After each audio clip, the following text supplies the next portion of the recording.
আমার এখনো মনে আছে যেদিন আমাকে ঘুম থেকে ছেড়ে দেওয়া হয়, আজকে খোলামেলা বলছে এগুলো, আস্তে আস্তে সবই বলে দেবো ইনশাল্লাহ। যেদিন আমাকে ছাড়া হয়েছে ওই দিন আমাকে বলা হয়েছিল যে আমি যদি ঘুমিয়েও থাকি তবু আমাকে ঘুমের মধ্যেও মনিটর করার জন্য মানুষ থাকবে। রাস্তাঘাটে যাওয়া তো বহুত দূরের কথা, বয়ান দেওয়া তো বহুত দূরের কথা, মাহফিল করা তো বহুত দূরের কথা, দাওয়াতের কাজ করা বহুত দূরের কথা, মিম্বরে দাঁড়ানো বহুত দূরের কথা। তুমি আমাদের চোখের মধ্যে থাকবা যখন তুমি ঘুমের মধ্যে থাকবা। তো এটা আমরা তখন শিখেছি যে মানুষের প্রাইভেট লাইফ বলতে আর কিছু বাকি রাখে নাই তারা। আপনি ফোন নিয়ে যা করতেছেন এভরিথিং তারা মনিটর করতে পারে, এভরিথিং। কাকে মেসেজ করতেছেন, অনেক ভাই তখন আমার সাথে দেখা করতে আসলে আমরা ইগনোর করতাম তার ভালোর জন্যই, বিকজ সে বিপদে পড়বে আমার সাথে দেখা করতে আসলে। এবং আপনি যেটা বলবেন সে বলার জায়গাটা আপনাকে দেওয়া হয় নাই, রাখা হয় নাই, আপনি ট্রিগারের সামনে আছেন। তো আল্লাহ পাকে সন্তুষ্টির জন্য কথা শুনেছি, অনেক সহ্য করেছি, মেনে নিয়েছি, গালি মন্দও খেয়েছি। আর এটাকে সুন্দর করে নাটক সাজানো হয়েছিল যে পারিবারিক কলহের কারণে আত্মগোপনে চলে গেছে। তো পারিবারিক কলহের কারণে আত্মগোপনে আমার সাথে আরো 4 জন কিভাবে গেল, আমার গাড়িও বা কিভাবে গেল, আর বাংলাদেশের গোয়েন্দা সংস্থার হেডকোয়ার্টারে আমার লাস্ট লোকেশন কিভাবে পাওয়া যায়, ম্যাপ কিভাবে ট্রেস হয়, মিডিয়া দিয়ে মানুষকে খাওয়ানো। এই কথাটা বলতে কি এখানে আসছি যে শুধুমাত্র টেকনোলজিক্যাল নিয়ন্ত্রণ ওদের কাছে আছে এমন না, ইভেন মিডিয়া দিয়ে তারা দিন রাইট নাও। এখন আপনারা এই মিডিয়াদেরকে খুব মাথায় তুলতেছেন, এখন কয়দিন আগে তারা ফ্যাসিস্টের পক্ষে ছিল, আজকে মনে করছেন সে আপনার দলে চলে আসছে। তাদের কোনো ধর্ম থাকে না, মিডিয়ার কোনো ধর্ম থাকে না, যেদিকে ফ্লো সেদিকে তারা যাবে। তারা দিনকে রাত বানাতে পারে, রাতকে দিন বানাতে পারে। আজকে আপনাকে জঙ্গি বলতে পারে, কালকে আপনাকে ফ্রিডম ফাইটার বলতে পারে। আজকে যদি দেখে এইসব ওয়ার্ডগুলো এই সিস্টেমের এগেনস্টে যাচ্ছে, তখন আমাদেরকে তারা ট্রেস করবে, তারা উগ্র, তারা মৌলবাদী, তারা জঙ্গিবাদী কর্মকাণ্ড করতেছে না, আউযুবিল্লাহি মিন যালিক। ঠিক আছে, কিন্তু যদি দেখা যায় কালকে তারাই আবার বিজয়ী হয়ে গেছে, তখন তাদেরকে আবার তারা হাইলাইট করবে এবং তাদের পেজগুলো, নিউজ কভারেজগুলো ভরে যাবে। অতএব মূল জায়গায় থাকেন, তাদেরকে দিয়ে কিছু যায় আসে না। ইসলামের আহলুন নিফাকদেরকে দিয়ে কিছু যায় আসে না। আমি একটা পয়েন্ট টাচ করতে গিয়ে জায়গায় এসেছি যে দেখেন আমাদের ওই উম্মার ওই গৌরবান্বিত সময়টাকে স্মরণ করেন, আমরা কোথায় ছিলাম এবং এখন কোথায় আছি। মাঝখানের এই রাস্তাটাতে ওরা আমাদেরকে কিভাবে ডমিনেট করলো, কোন কোন জায়গায় তারা আমাদেরকে মারলো।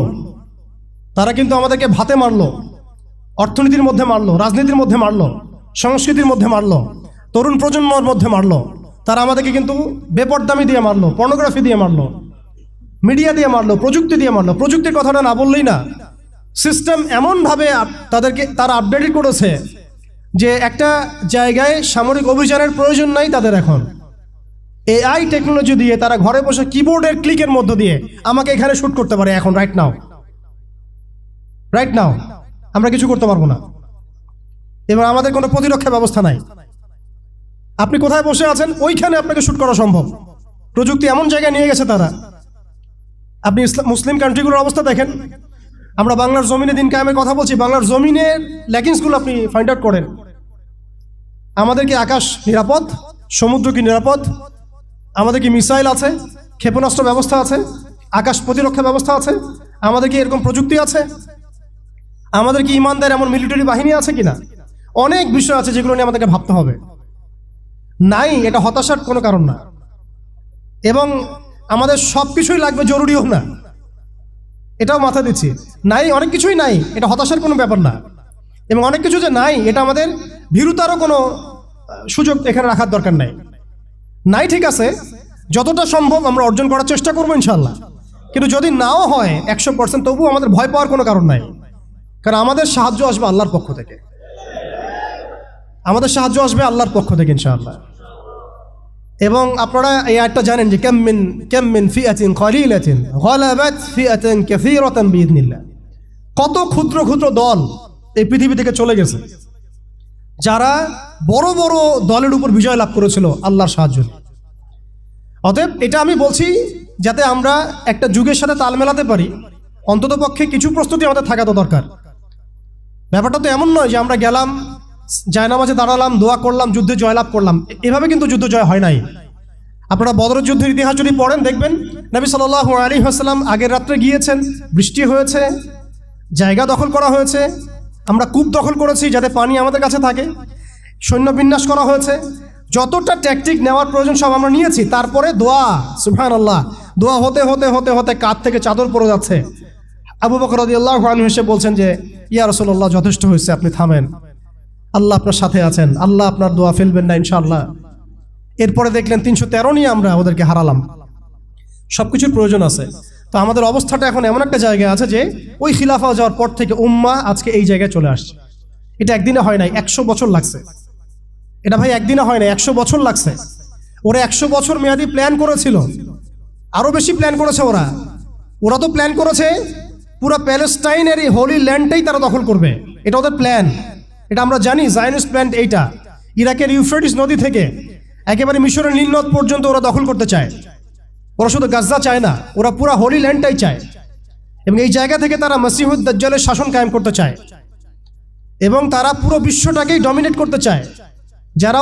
যারা তার আনুগত্য করবে তাকে তারা খাবার দিবে, বাঁচিয়ে রাখবে, দুনিয়াবী সমৃদ্ধি দিবে। যারাই তাদের এই কুফরের প্রতিবাদ করবে তাদেরকে তারা আস্ত রাখবে না। এটা ওদের প্ল্যান, এটা ওপেন সিক্রেট, সবাই জানে। এদিকে তারা হাঁটছে, এই জন্যই তারা এই কাজগুলো করছে। এবং এই কারণে আপনি দেখবেন কোরআন মনে হচ্ছে যেন আজকেই নাজিল হলো।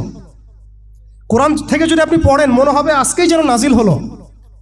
আল্লাহ পাক বলেছেন, ইয়া আইয়ুহাল্লাযীনা আমানু লা তাত্তাখিযুল ইয়াহুদা ওয়ান নাসারা আউলিয়া, হে মুমিনগণ, তোমরা ইহুদি এবং নাসারাদেরকে বন্ধুরূপে গ্রহণ করো না।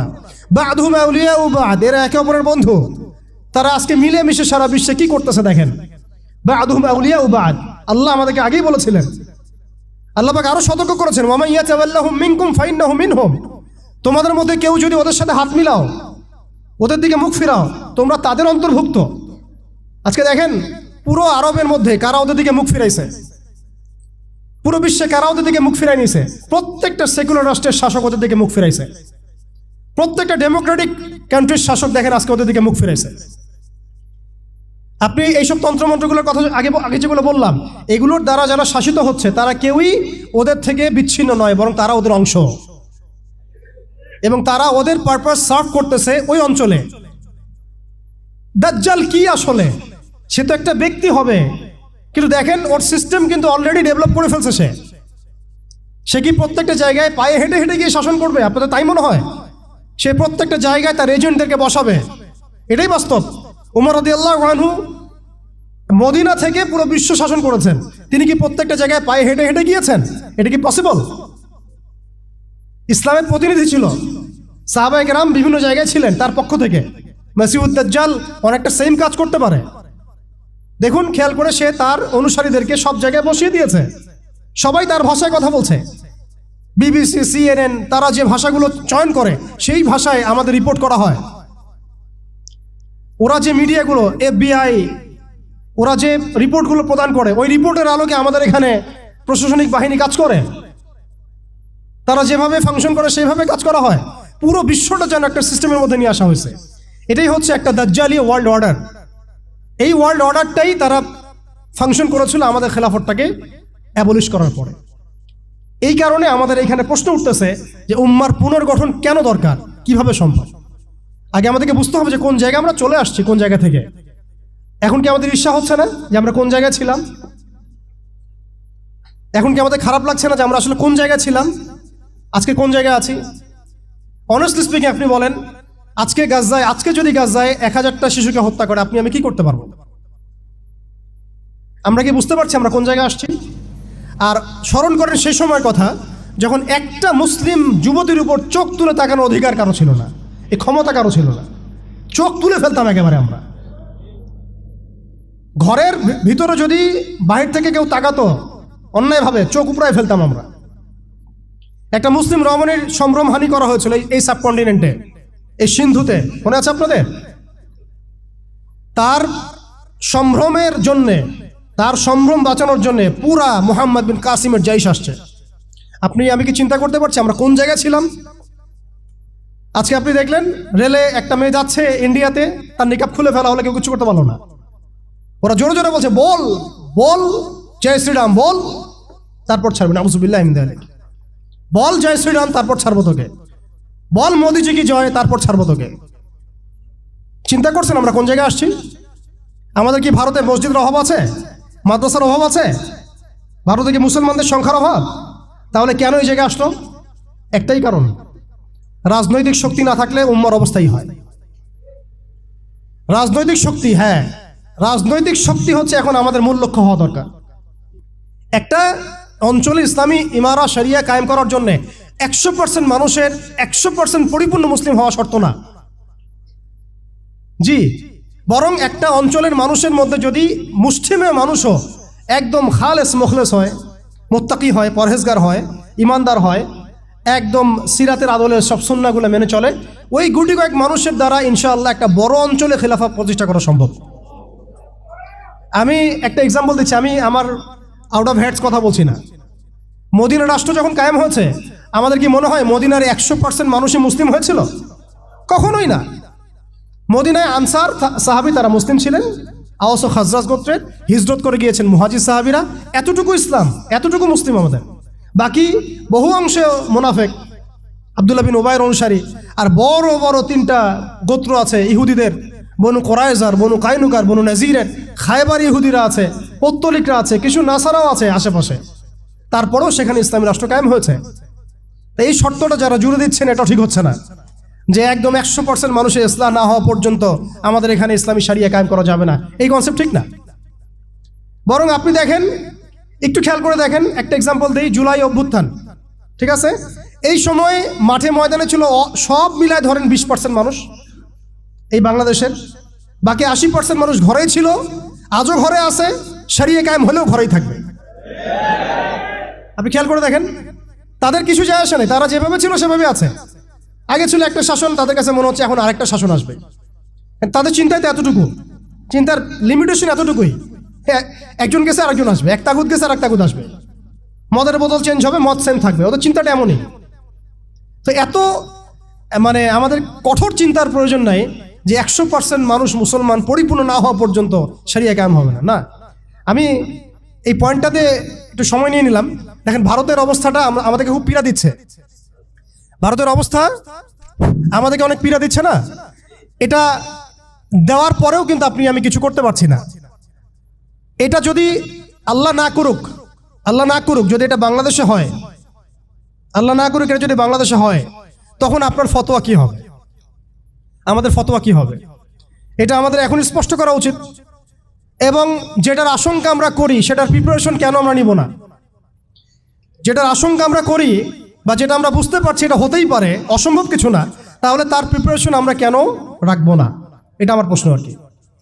ভারতের মুসলিমরা কি কখনো ভেবেছিল আজকে থেকে 10 বছর আগে এমনটা হবে?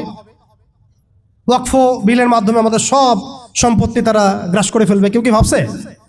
আচ্ছা আমাকে একটা প্রশ্নের উত্তর দেন, আগামীকাল যদি দারুল উলুম দেওবন্দ তারা দখল করে ফেলে, বলেন, আগামীকাল যদি তারা বলে দারুল উলুম দেওবন্দ আমাদের, এখান থেকে বের হও সবাই, কি করবেন আপনারা? না আমরা কি করব? ফতোয়া কি আসবে? কোন স্ট্রং ফতোয়া আসবে কিনা? সেটাকে প্রতিহত করার জন্য আমাদের জীবন দেওয়ার প্রশ্ন আসবে কিনা? এটাই তো কথা। যদি হ্যাঁ হয়, তাহলে আজকে আমরা ভারতের মুসলমানদেরকে মৃত্যুর হাতে ছেড়ে দিচ্ছি কিভাবে? আর যদি না হয় তাহলে তো কিছু বলার নাই।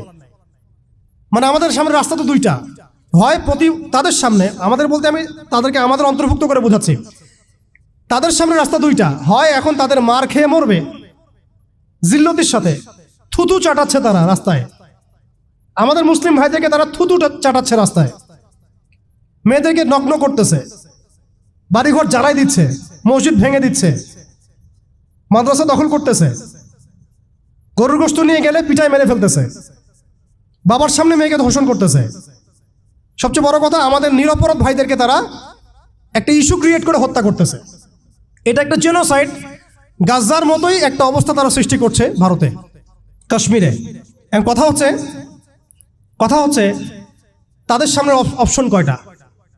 হয় তারা এই জিল্লতিগুলো সহ্য করে এভাবে লাঞ্ছনার মৃত্যু মরবে, অথবা প্রতিহত করে শাহাদাতের মর্যাদায় মারা যাবে, শহীদ হবে। এর বাইরে কোনো রাস্তা আছে কি না? এখন আমরা যদি আমাদের পার্শ্ববর্তী অঞ্চল সম্পর্কে সচেতন থাকি, তাহলে আমাদের অভ্যন্তরীণ বিষয়গুলো সম্পর্কে আমাদের সচেতন থাকা উচিত কি উচিত না? আমাদের উম্মার ফিকির অনেক গভীর। এই জন্য আমি বলেছিলাম শুরুতে অনেক কথা আছে। আসেন একটু শেষ করি, অনেক লম্বা হয়ে যাবে আপনাদের। প্রিয় ভাইরা, অবস্থাটা শুধুমাত্র আধ্যাত্মিক না, মানে ক্রাইসিসটা একটু বুঝেন, ক্রাইসিসটা শুধুমাত্র ইমানের ক্রাইসিস না, ক্রাইসিসটা শুধুমাত্র আমাদের সংখ্যার না, মানে আমাদের মসজিদের মাদ্রাসার না, আমাদের শুধু মিডিয়া নিয়ে সমস্যা না, শুধু প্রযুক্তি নিয়ে সমস্যা না, আমাদের ইন টোটাল ব্যক্তি জীবন থেকে নিয়ে পলিটিক্যাল সিস্টেম পর্যন্ত প্রত্যেকটা ডিপার্টমেন্টেই আমাদের উম্মাগত সমস্যা। তার মধ্যে সবচেয়ে বড় জায়গাটাই হচ্ছে আমরা আমাদের ওই রাজনৈতিক সে ক্ষমতা ওইটা হারাই ফেলছি আর কি। আল্লাহ পাক আমাদের সবাইকে উম্মার সেই হারানো জায়গায় ফিরে যাওয়ার তৌফিক দান করেন।